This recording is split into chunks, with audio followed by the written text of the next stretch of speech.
لا حول ولا قوة إلا بالله العلي العظيم. أعوذ بالله السميع العليم من الشيطان اللعين الرجيم. بسم الله الرحمن الرحيم. الحمد لله رب العالمين، والصلاة والسلام على أشرف الأنبياء والمرسلين وخاتم النبيين سيدنا ومولانا نبينا وشفيعنا أبي القاسم محمد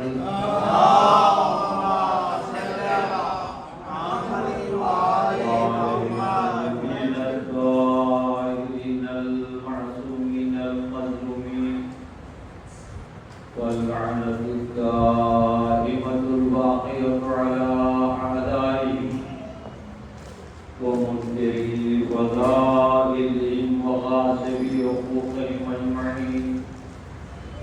أما بعد، فقد قال سبحانه تبارك وتعالى في كتابه المبين وهو أصدق القائلين وقوله الحق. بسم الله الرحمن الرحيم. هو الذي بعث في الأميين رسولا منهم يتلو عليهم آياته ويزكيهم ويعلمهم الكتاب والحكمة وإن كانوا من قبل لفي ضلال مبين. صلى اللهم صل على محمد وآل محمد وعجل فرجهم. کل اس منزل تک ہم آپ پہنچے تھے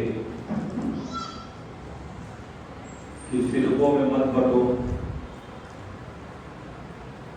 اللہ کے رسی کو مضبوطی سے تھام لو. اللہ نے تم پر یہ کرم کیا ہے، احسان کیا ہے کہ اسلام کی نعمت سے تمہارے دلوں کی تعریف کر کے ایک دوسرے کا بھائی بنا دیا. تم جہنم کے کنارے پہ کھڑے تھے اور وہاں سے تمہیں نکال دیا. آیت کریمہ برابر آپ سنتے رہے ہیں اور اس کا ترجمہ بھی اور اس کے ضمن میں بیان بھی. اب چندہ ضرورت نہیں ہے کہ ترجمہ اور بیان آیت کے ذیل میں کسی تشریح کے ساتھ کیا جائے. ہر ایک کو معلوم ہے کہ قرآن مجید میں پیغمبر کیے کام اور ان کی ذمہ داریاں اس آیت میں گنائی ہیں، اور پیغمبر کا دنیا میں بھیجنا اپنی شان اور عظمت کی نشانی بتایا ہے کہ وہ ہے جس نے ایسا رسول بھیجا. اب مسئلہ اس بات کا ہے کہ اسلام تفرقے مٹانے آیا تھا. اسلام فرقے بندیاں دور کرنے کے لیے آیا تھا. مگر اب ہم جدھر جا رہے ہیں ادھر مسلمان ملتے ہیں، مگر وہ سارے مسلمان اپنا اسلام الگ الگ بیان کرتے ہیں. فرقے مٹانے آیا تھا اسلام، مگر وہ اپنا اسلام الگ الگ بیان کرتے ہیں. میں وضو کرتا ہوں تو کہتے ہیں کس طرح کا وضو کر رہے ہو. میں سجدہ کرتا ہوں تو کہتے ہیں کس چیز پہ سجدہ کر رہے ہو؟ میں نمازیں پڑھتا ہوں تو کہتے ہیں کس طرح کی نمازیں پڑھتے ہو؟ اچھا، جس مسلمان کے پاس جائیں گے اس کا ایک الگ اسلام ہے، مگر جب پوچھتے ہیں کہ تم ہو کون تو کہتے ہیں کہ مسلمان. تو پھر یہ پوچھتے ہیں کہ بھائی تم مسلمان ہو تو تم اس طریقے پر کیوں ہو؟ تم اس طریقے پہ کیوں ہو؟ تم اس طریقے پہ کیوں ہو؟ تو کہتے ہیں کہ بھائی ہمیں یہی بتایا گیا ہے. کیا بتایا گیا ہے؟ کہ اس طریقے سے وضو کرو، اس طریقے سے نماز پڑھو، اس طریقے سے ہاتھ کھولو، اس طریقے سے ہاتھ باندھو. اور جس سے بھی آپ پوچھئے یا تو وہ اپنے دعوے میں قرآن کی آیت پیش کرتا ہے یا پیغمبر کی حدیث پیش کرتا ہے. اب بڑی مشکل میں ہم ہیں کہ بھائی کیا بتانے والے نے اتنے طریقے بتائے یا ایک طریقہ بتایا تھا؟ بتانے والے نے اتنے انداز بتائے یا ایک انداز بتایا تھا؟ تو سب کہتے ہیں کہ بھائی دیکھو ہم نے تو انہی سے لیا ہے، بتایا تو انہی نے ہے. تو میں نے کہا جب انہی نے بتایا ہے تو پھر جب ان کے طریقے پہ آپ عمل کرتے تو سب کا طریقہ ایک کیوں نہیں ہے؟ یہ بتانے والا تو ایک ہی طریقے سے بتا گیا، تو یہ اتنے طریقے کیسے ہو گئے؟ کہ بھائی یہ طریقے جو ہیں یہ ہم نے نہیں بلکہ جو ہے وہ ہمارے علماء نے بتائے ہیں. کہ اچھا تمہارے علماء نے بتایا تو اس کا مطلب کیا ہوا کہ جو ہے وہ علماء تشریح کرنے میں سب طریقے الگ الگ کر گئے. تو اب تو پتہ چل گیا نا کہ جتنے فرقے بنے ہیں یہ سب علماء کے بنائے ہوئے ہیں. تو یہ جو 73 فرقے بنیں گے اور 72 مسلمان 72 فرقوں کے مسلمان جہنم میں جائیں گے تو یہ رسول کے بتانے کی وجہ سے نہیں جائیں گے، یہ عالموں کے بتانے کی وجہ سے جہنم میں جائیں گے. کس کی وجہ سے جائیں گے؟ عالموں کے. معلوم یہ ہوا کہ سارا قصور جہنم لے جانے والا عالموں کا ہے، یہ عالم ہی لے جائیں گے. تو بھائی کہ وہ ہوا کیوں؟ تو پھر ان سے پوچھو تو یہ بھی دلیل دیتے ہیں آیت سے، ان سے پوچھو تو یہ بھی دلیل دیتے ہیں حدیث سے. تو حدیثیں بھی یہ پیش کرتے ہیں، آیت بھی پیش کرتے ہیں، یعنی قرآن بھی ہے اور حدیث بھی ہے. تو اب ہم کہاں جائیں؟ تو پھر زمانہ کہتا ہے کہ بھائی پیچھے جاؤ. جس نے طریقہ بتایا تھا، جو کتاب لے کر آیا تھا، جو کتاب کی تشریح کرنے والا تھا، اس سے جا کر پوچھو، اس سے معلوم کرو کہ بھائی آخر اسلام ہے کیا، اسلام تھا کیا. آج تو جو ہے اتنے اسلام ہو گئے کہ ہم سمجھ ہی نہیں پا رہے کہ اسلام ہے کون. تو پیغمبر تک پہنچنا ضروری ہو گیا پیچھے پلٹ کر. اور جب وہاں پہنچے تو ان سے ہم نے پوچھا کہ یا رسول اللہ یہ سارے علماء اسلام کی الگ الگ شکلیں لیے ہوئے کھڑے ہیں، یہ بتائیے کہ ہم کیا کریں؟ کہا یہی تو میں نے کہا تھا کہ دیکھو اگر تم میرے بعد گمراہی سے بچنا چاہتے ہو تو میں قرآن بھی چھوڑ رہا ہوں، اپنی امت جو میرے اہل بیت ہیں وہ بھی چھوڑ رہا ہوں. صلوات بھیجیے اور محمد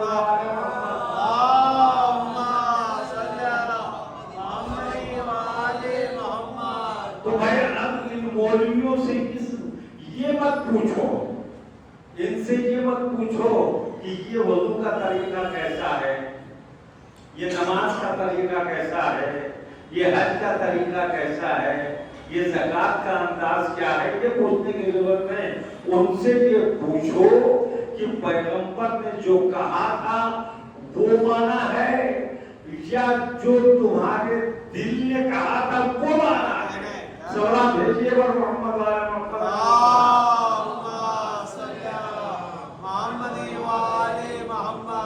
جو ہے وہ قرآن نے پہلے ہی دن کہہ دیا تھا قد جاءکم من اللہ نور و کتاب مبین، اللہ کی طرف سے دو چیزیں آئی ہیں، کتنے؟ نور اور روشن کتاب۔ اچھا نور پہلے ہے اور کتاب بعد میں ہے، پروردگار کتاب پہلے بھیج دیتا، کہا روشنی نہیں ہوگی تو کتاب کا فائدہ کیا ہوگا؟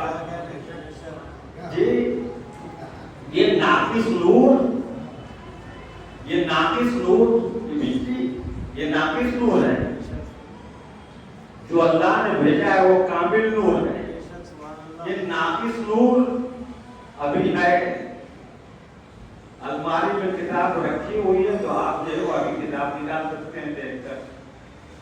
اچھا کتاب نکال دی آپ نے اور نکالنے کے بعد آپ نے کتاب کھولی اور بجلی چلی گئی، میں نے کہا بھائی پڑھ کے سنائیے، کہا بھائی اب نور ہی نہیں ہے، روشنی ہی نہیں ہے تو کتاب پڑھ کے کیسے سنا سکتے ہیں؟ تو معلوم یہ ہوا کہ کتاب کا ہونا کافی نہیں ہے، نور کا ہونا ضروری ہے، تو بغیر نور کے کتاب کا کوئی فائدہ نہیں ہے۔ اگر فائدہ ہوتا تو اللہ کسی درخت کو اتار دیتا، کسی غار میں اتار دیتا اور اعلان کرا دیتا کسی فرشتے کے ذریعے کہ تمہارے لیے کتاب آ گئی ہے، لہذا جا کے تم پڑھ کے اور عمل کر لو اور جنت کے حقدار بن جاؤ۔ مگر کتاب بھیج کر اللہ نے اعلان نہیں کرایا، بلکہ جو ہے وہ بغیر کتاب کے ہاتھی پہلے بھیجا۔ ابو بشر حضرت آدم علیہ السلام آئے، کوئی کتاب لے کر نہیں آئے، ابھی زبانی بتانا ہے، یہاں تک کہ جو ہے وہ انبیاء جن پہ کتاب نازل ہوئی وہ آئے، تو اس کے بعد بھی ایک کتاب نازل ہوئی اور انبیاء کا ایک سلسلہ، کئی انبیاء آئے اور آ کے اسی کتاب کی تشریح کرتے رہے۔ تو معلوم یہ ہوا کہ کتاب آ بھی جائے تو تشریح کرنے والے جب تک دوسری کتاب نہ آ جائے آتے رہیں گے۔ تو جو کتابیں منسوخ ہونے والی ہیں ان کتابوں کے لیے تو اتنے نبیوں کا سلسلہ اللہ نے لگا دیا، اور جو کتاب قیامت تک رہنے والی ہے اس کتاب کے سمجھانے کے لیے کسی اور کی ضرورت نہیں۔ سلام بھیجیے اور محمد والے محمد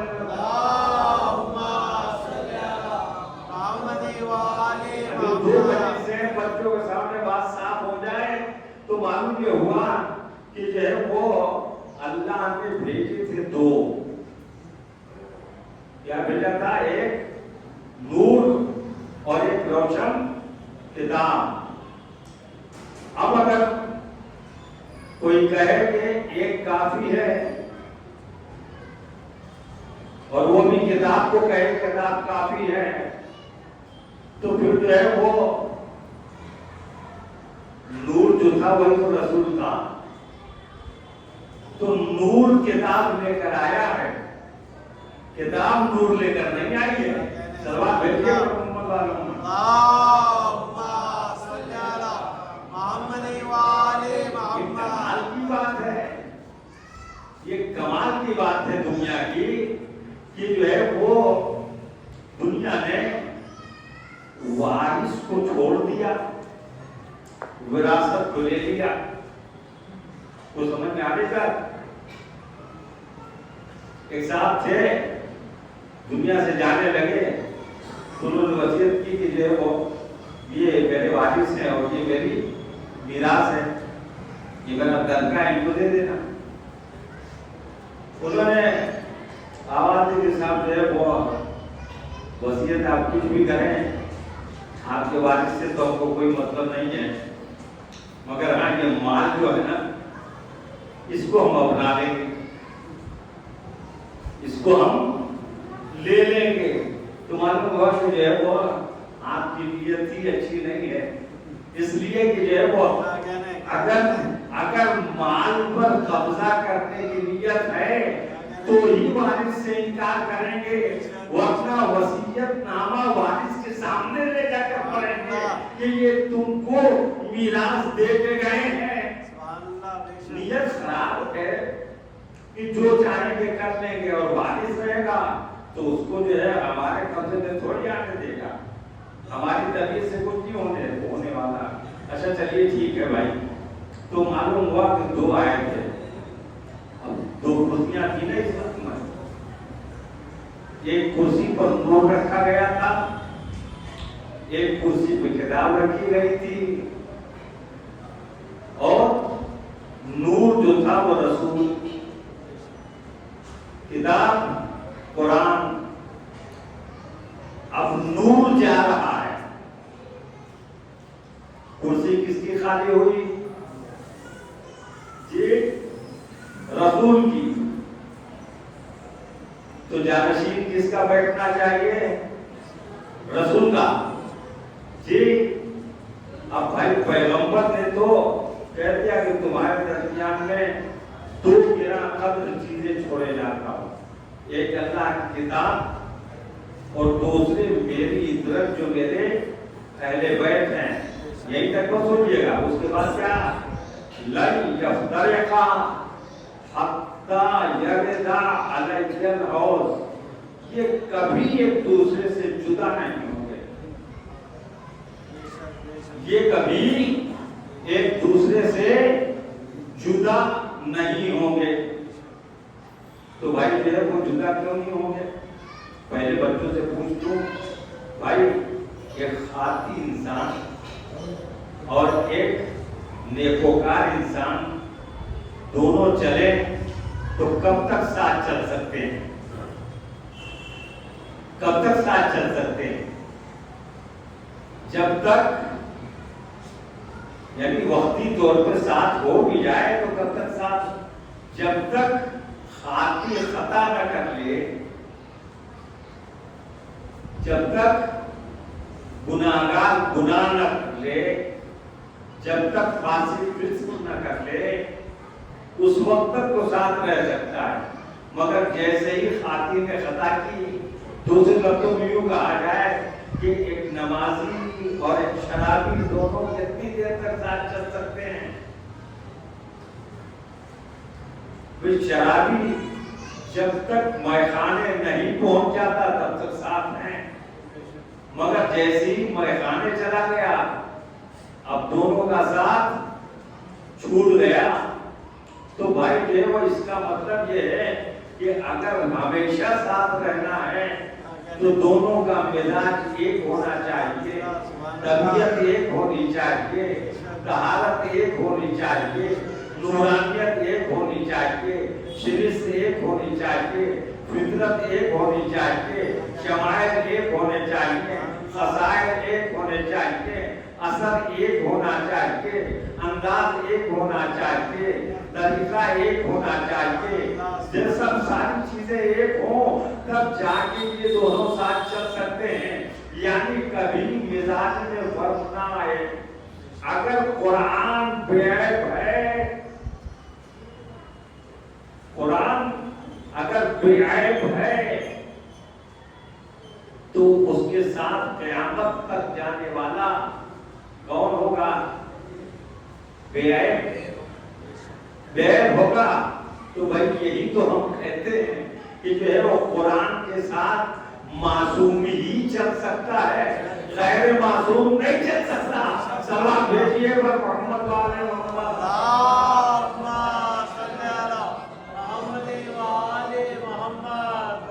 قرآن طاہر ہے تو غیر طاہر قرآن کے ساتھ نہیں چل سکتا. قرآن ہدایت ہے تو قرآن کے ساتھ کوئی گمراہ نہیں چل سکتا, عادی چل سکتا ہے. قرآن اللہ کی طرف سے ہے تو قرآن کے ساتھ بھی اللہ کی طرف والا چل سکتا ہے, دنیا والا نہیں چل سکتا. اسی لیے پہلے ہی کہہ دیا کہ دیکھو ہم نے 2 بھیجے ہیں اور 2 ہی ساتھ رہیں گے. رسول نے 2 ہی کو ساتھ چھوڑ کے بتایا کہ ان میں سے کسی ایک سے بھی تم نے رشتہ توڑا تو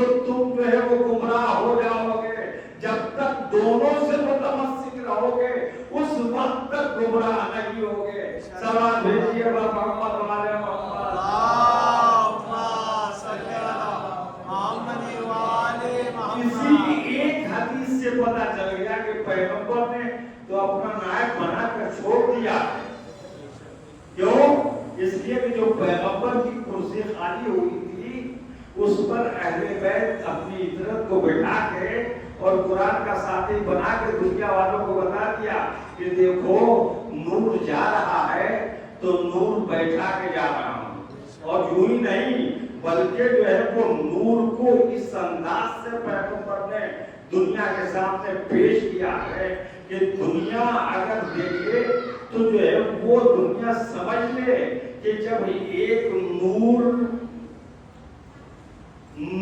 کے چھاؤں میں، نور کے حجاب میں آتا ہے تو دوسرا نور کے اظہار کا ذریعہ بنتا ہے۔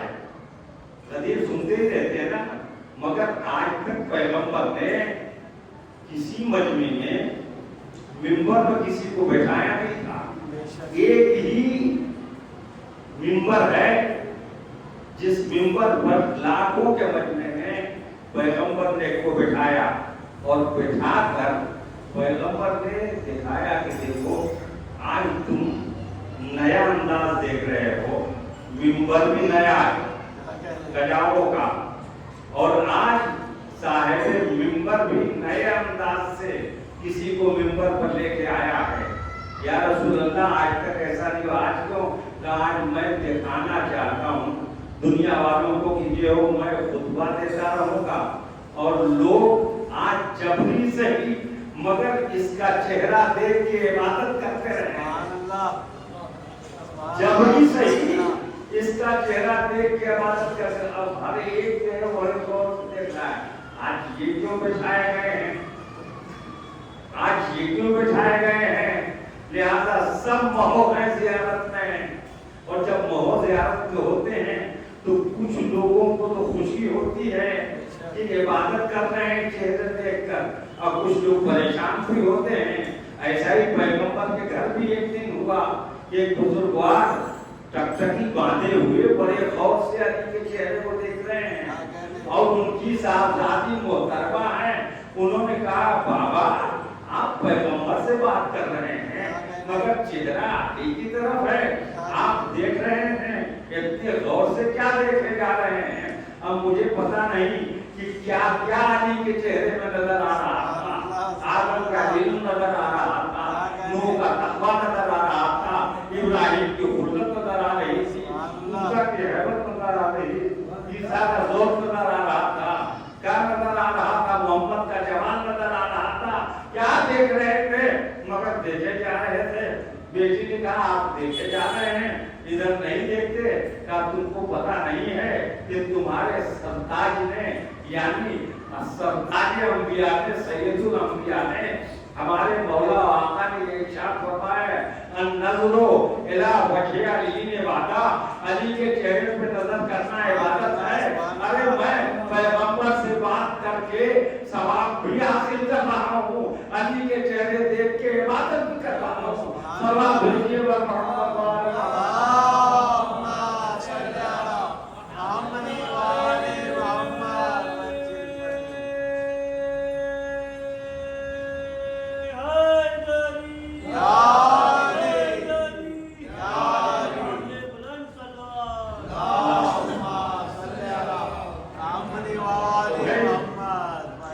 پیغمبر نے آج دکھایا اور دیکھا لوگوں نے، اچھا بھائی دیکھتے رہے، یہاں تو ایک دیکھ رہے تھے اور وہاں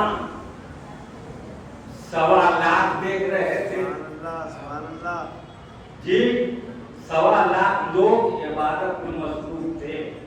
یا رسول اللہ مخلوق کا چہرہ دیکھنا عبادت کا؟ قرآن بھی تو مخلوق ہے، قرآن کتاب اللہ ہے، تو دیکھ کے پڑھو تو ثواب، زبانی پڑھو تو ثواب، لکھو تو ثواب، جی۔ اور تمام علماء اسلام نے کہا ہے کہ بھئی جس کو زبانی یاد ہو وہ بھی ناظرہ پڑھے، اس لیے کہ قرآن پڑھنے کا ثواب الگ ہے اور دیکھنے کا ثواب الگ ہے۔ تو معلوم یہ ہوا کہ کتاب اللہ دیکھنے کا بھی ثواب ہے اور ولی اللہ کو بھی دیکھنے کا ثواب ہے۔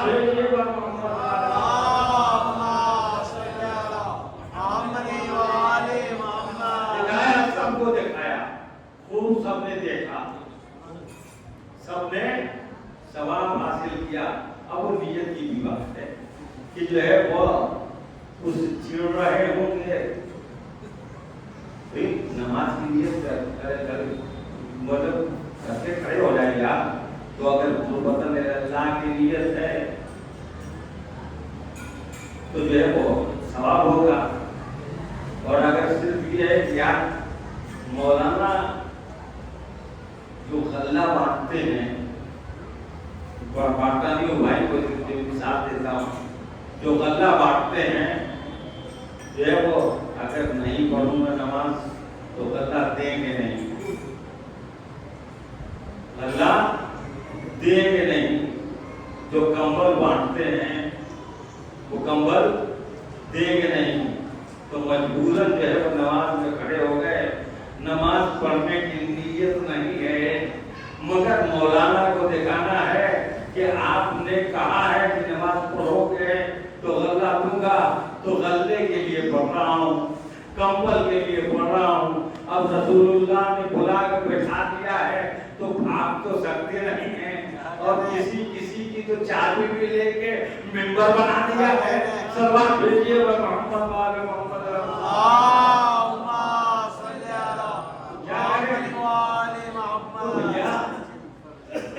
اب جب خوب دکھا دیا سب کو، ایک مرتبہ پورے قصد سے اٹھایا، اس کو سنبھالا ہے جس نے درے خیبر سنبھالا، رسول کی طاقت تو دیکھو، اور اگر بچہ ہوتا تو تھوڑا کا چھپتا، مگر پورے قد کے انسان کو اگر رسول نے اٹھایا ہے تو رسول کا پورا قد چھپ رہا ہے، گویا پیغمبر بتانا چاہتے ہیں کہ دیکھو اگر کبھی میں حجاب نور میں آ جاؤں تو یہ ہے،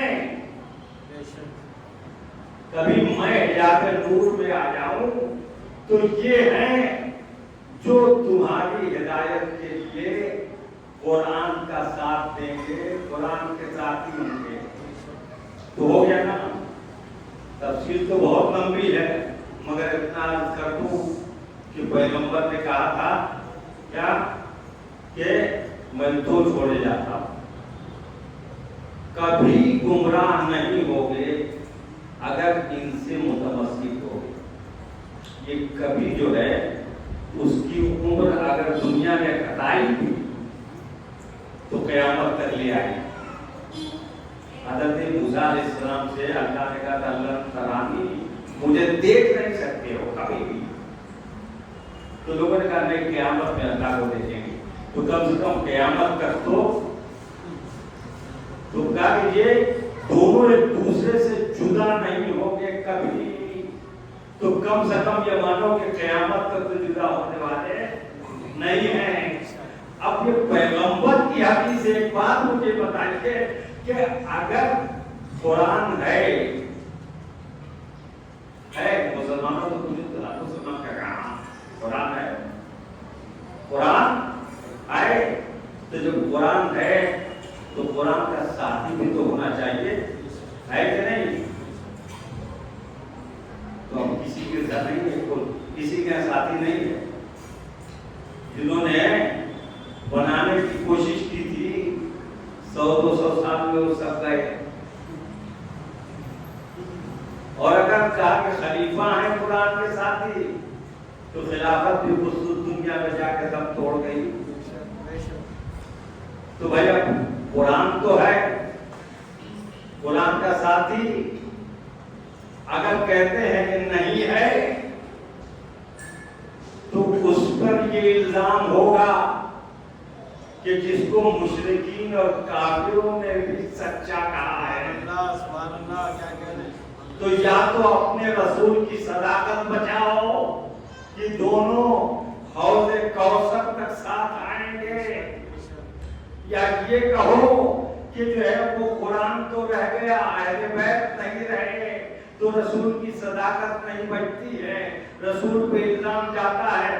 مسلمانوں جو اپنے رسول کی صداقت نہ بچا سکے وہ کیسا مسلمان ہے جس کو کافر بھی ساتھی کہتے تھے؟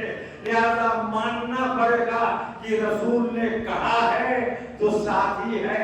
اب یہ اور بات ہے کہ پردہ غیب میں ہے مگر ہے تو، اور غیب کا مطلب یہ نہیں ہوتا کہ نہیں ہے. جو نہیں ہے اس کو عدم کہتے ہیں، معدوم کہتے ہیں.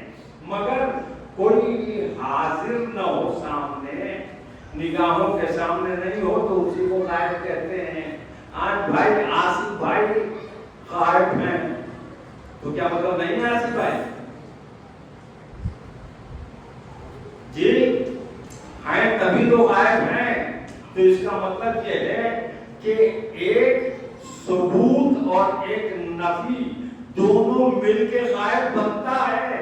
یعنی آصف بھائی ہیں تو اس دنیا میں مگر یہاں سے غائب ہیں. اسی طرح قرآن کا ساتھی قرآن کے ساتھ ہے تو اس دنیا میں ہماری نگاہوں سے غائب ہے. سلام بھیجیے پر محمد والے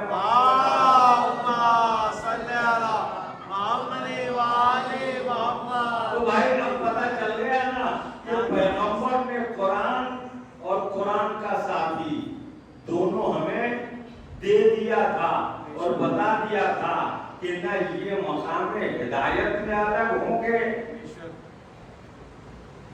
نہ مقام عزت میں الگ ہوں گے، نہ مقام رفعت میں الگ ہوں گے، نہ مقام عظمت میں الگ ہوں گے.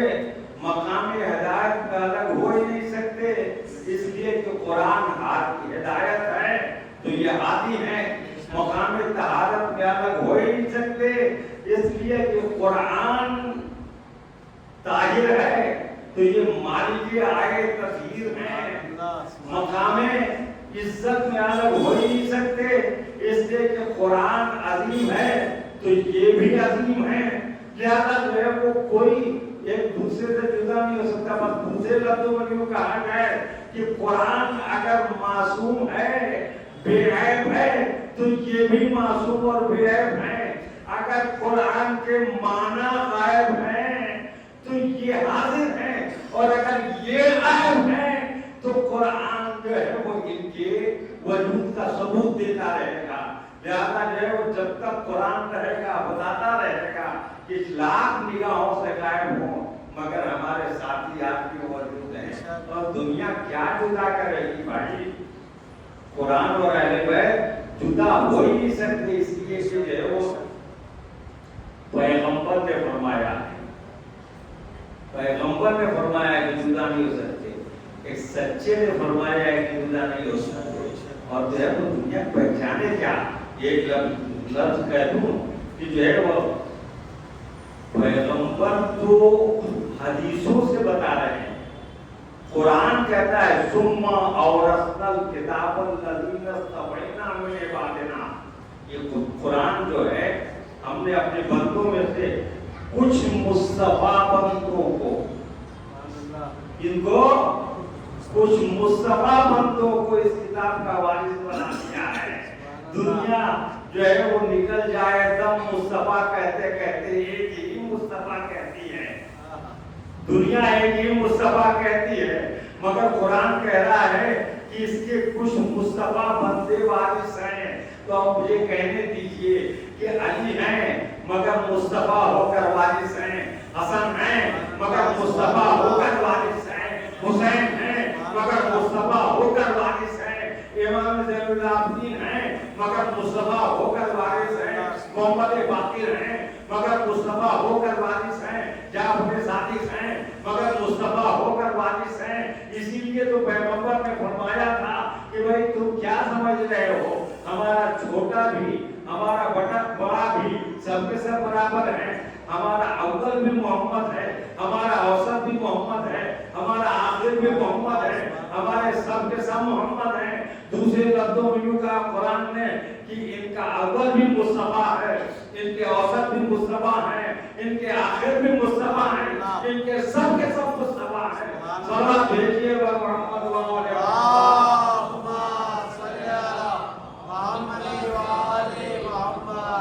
تو سرو گردن میں تو جدائی کر سکتے ہو مگر سورہ کہف کی تلاوت کر کے امام حسین نے بتا دیا کہ تعجب مت کرو، تم ہمارے جدائی کر سکتے ہو، مگر قرآن و اہل بیت میں جدائی کر دو یہ ممکن نہیں ہے۔ تو اب ادھر سے پائپ لائن دے دی گئی تھی، آب زلال ہدایت، سن رہے ہیں نا، آب زلال ہدایت کے لیے پائپ لائن دے دی گئی تھی تاکہ کہیں سے کوئی ملاوٹ نہ ہو سکے۔ کہتے ہیں نا پائپ لائن جو آتی ہے کیوں دی جاتی ہے؟ تاکہ جہاں سے جیسا پانی چلا ہے ویسا وہاں تک پہنچ جائے جہاں پہنچانا چاہتے ہیں۔ یہ اہل بیت کی پائپ لائن تھی جو پیغمبر کے اسوہ حسنہ کے آب زلال کو ہم تک پہنچانے کے لیے لگائی گئی۔ دنیا نے اس پائپ لائن سے الگ ہو کر اس گڈھے سے پانی لے لیا، اس گڈھے سے پانی لے لیا، اس گڈھے سے پانی لے لیا، سلام بھیجیے محمد والا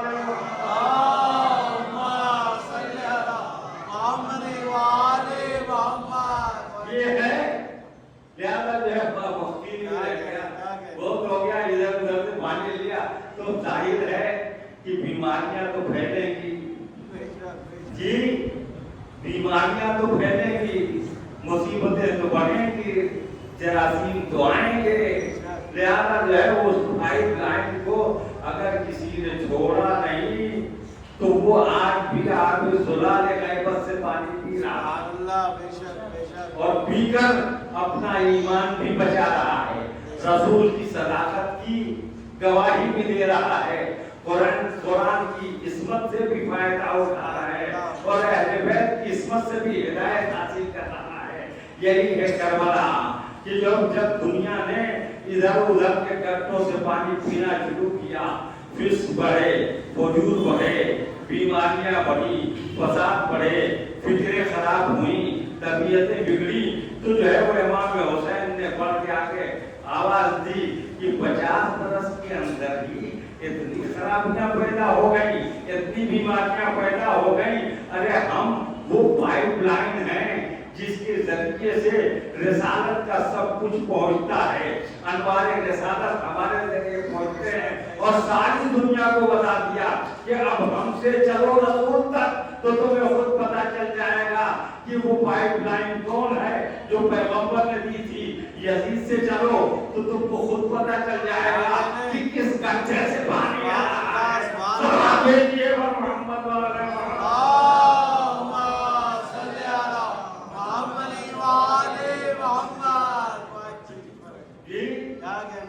یہ ہے۔ مگر ہاں جب خرابیاں پیدا ہوتی ہیں تو یہ خرابیاں کبھی کبھی آدمی کی نگاہوں پہ ایسا پردہ ڈال دیتی ہے کہ لوگ یہ کہنا شروع کر دیتے ہیں کہ بھائی کیا اتنے لوگ گمراہ ہو سکتے؟ اگر ان کا حق ہوتا تو کیا اکثریت ان سے پھر جاتی؟ ارے میرے بھائی، آپ کو پتہ ہی نہیں ہے کہ اکثریت ہمیشہ گمراہ رہتی ہے۔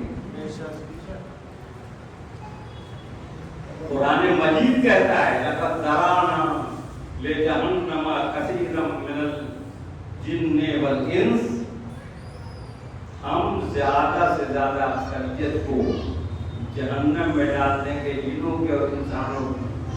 کیوں؟ لَهُمْ قُلُوبٌ لَا يَفْقَهُونَ بِهَا، ان کے پاس دل ہیں مگر وہ سمجھنے کا کام نہیں لیتے۔ لَهُمْ آذَانٌ لَا يَسْمَعُونَ بِهَا، ان کے پاس کان ہے مگر وہ سننے کا کام نہیں لیتے ہیں۔ لَهُمْ، ان کے لیے آنکھیں ہیں، آیُن لا یبصرون بہا، مگر ان آنکھوں سے دیکھنے کا۔ یہ کیا ہے؟ اولئک کالانعام، یہ سب کے سب جو ہیں وہ چوپایوں جیسے ہیں، جانوروں جیسے ہیں۔ بل ہم اضل، بلکہ جانوروں سے بدتر ہیں۔